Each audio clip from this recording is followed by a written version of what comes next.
got another action-packed heat right here, and there's a reason why the pier and the beach are so crowded. We got another star-studded one. Griffin Colapinto up against Kanoa Igarashi. 8s today. Don't think a 10 by today's standard is going to be impossible to get, but wow, what a maneuver on the outside by Kanoa. And then you see the read right there. Had a chance to probably redirect earlier if you wanted to. I think he just wanted to get closer to the whitewater, knowing that there potentially was another section available on the outside to hit. And then right here, what a read. I mean, deep bottom turn, a little stuck coming out of it, but he's going to drop a major number. Double peace sign. Oh, maybe that guy was saying he got a 4.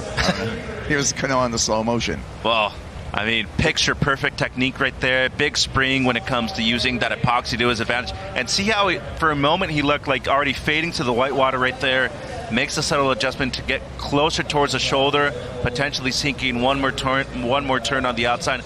It doesn't happen, but he does a major one right there on the inside, completely releasing the fins. A little hung up coming out of it though, Kaipo. Both in 13 points when it comes to the average heat score. Pretty standard for both of them, but they're at least getting a 6 and a 7 every single time they match up, Kaipo. And not only that, I think that both of these guys have just come off a surf trip together. So it was a split peak. Here's our look at the left with Kanoa. And this is going to be his backup right now. Smart to be able to get a wave right there with how slow it's been in the past few heats. Just want to make sure to get a quick backup and see he recognizes immediately. So Griffin goes right. Kanoa takes the left, split peak. Griff with his own version of a nose pick style reverse. And looking speedy on that new Griffin model from Lost Surfboards. No problem making the connection. It's a fast rocker. Whoa, whoa, whoa. Mitchell jumped out of his seat. I was going crazy there. Crazy. And right here, I mean, you can just see, as you said, a nose pick, reverse on the outside. Good pressure on the front foot to make sure that those fins completely spin. And right here, at this point, you can see Kanoa about to kick out in the background. At that point, he had to give way because Griffin had a higher priority when they both stood up. But that, I mean, that one hop that he had in that middle section to get that extra bump of speed was so impressive. And as you said, the rocker perfect for this wave.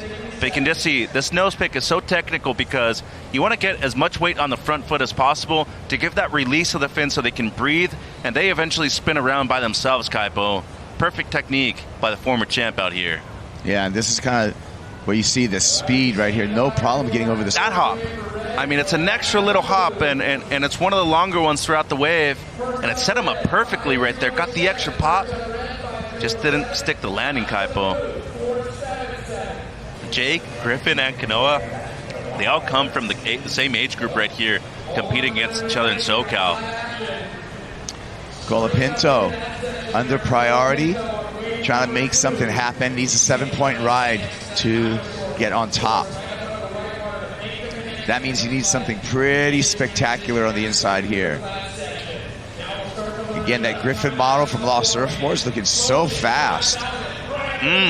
Stingy finish there for Griffin Colapinto for a potential chair up. Here's Griffin, needs a 7-point ride out of this. So just the one major turn on the outside, but given how the wave was, especially at a point of the heat where he's needing an answer right here, he's at least trying to improve on the 5.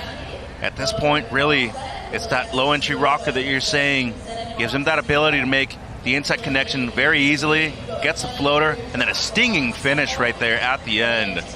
So perfectly executed, the 2 for 1.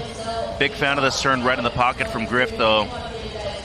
Deep bottom turn into the lip, gets the blow tail. Remember in his quarterfinal, dropped an 8-wood surfing similar to this, Kaipo. So he's on his way to a big number right here. Major answer against Kanoa at a really important part of the heat, really, when you look at it with time winding down. But that is a huge finish for Griff. And Kanoa lets this one go to Griffin. Griffin on the left. Just kind of skating down the line. No major maneuvers as of yet, but doesn't need a major score. Needs a 5.61. But still, the hindrances, there has been no major outside maneuver, so that's not going to be it for Griffin Colapinto. And how well does Kanoa Igarashi know this break? Really matter. Seems like Colapinto having a look, potentially doubling up in the shorey. Yeah, there's not going to be an outside maneuver. That's one of those waves where you get into it early, but it doesn't have enough push to keep that momentum down the line heading into the short break. So really got to emphasize being on a proper wave out there. This is the one. I think he's got to block him on this. It's got to go, and there you go. So we talked about tactical heats at the beginning of the day with the reduced swell. Smart tactician, high heat IQ. He's controlled the heat from the very get-go. Kanoa Igarashi tosses it up. Griffin Colapinto. Major momentum builder for Griff, just outside of the top 10 on the CT. Looked excellent all week long. Props to him. And, you know, once again, returning competition at the US Open after his victory in 2021, but smartly served. Very intelligent for the former two-time Open champion, looking for number 3 at the end of today, Kaipo. Kanoa Igarashi, he's on the glass with AJ. Kanoa, what a matchup between you and Griff. How did you get the edge there in the semifinal? Man, me and Griff always have really good heats together, and we were definitely we knew we were gonna match up against each other if we made it all the way through, and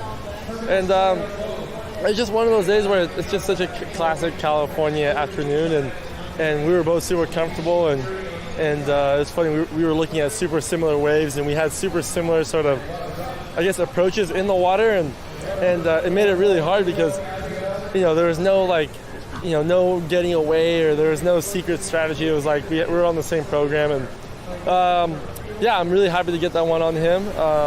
Obviously, when you get this far, you want to get to the finals and be on the podium. So we both really wanted it, and yeah, I'm really happy with that one.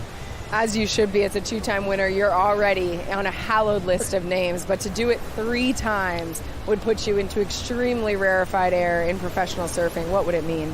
Yeah, I mean, I've said it all week, but Huntington Beach is so special to me.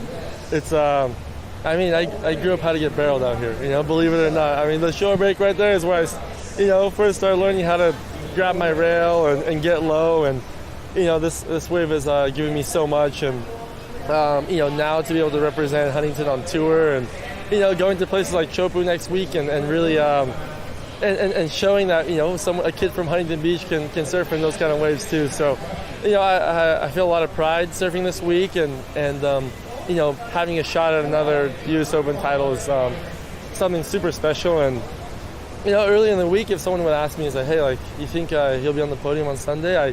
I truly, as much as I would have liked to say yes, I think I would have said, hey, it's going to be really hard. I wouldn't give myself the best chance at it, just because it's a tough event. It's a long event. It's you have so many competitors, and competitors that I'm not used to competing against. I had a lot of challenges throughout this event, just because there were some really unique surfers that I came up against, and really pushed me to the edge. So going up against Griffin and Jake now is it's a little bit more comfortable. I know exactly what they're going to do. I know how they surf, and I'm looking forward to this one with Jake. We're both in a pretty similar situations. We're on tour, and maybe he needs a little bit more of a result, but this is a great result already. So I think there'll be no pressure on this final for both of us, and we'll be both going for US Open win. Cannot wait. Before we let you go, 今のヒットどうだった？いや、今のヒートは本当にまたスローヒートで、やっぱりスウェールもちょっと下がってきた感じで、潮もちょっと上げてて、本当にもうちょっとチャレンジのコンディションだけど、その中で、その分波がない分に作戦が大切なので、1本目にちゃんといい点数出すことに集中して、それを今日できて本当に嬉しいです。また次のファイナルに向けて頑張ります。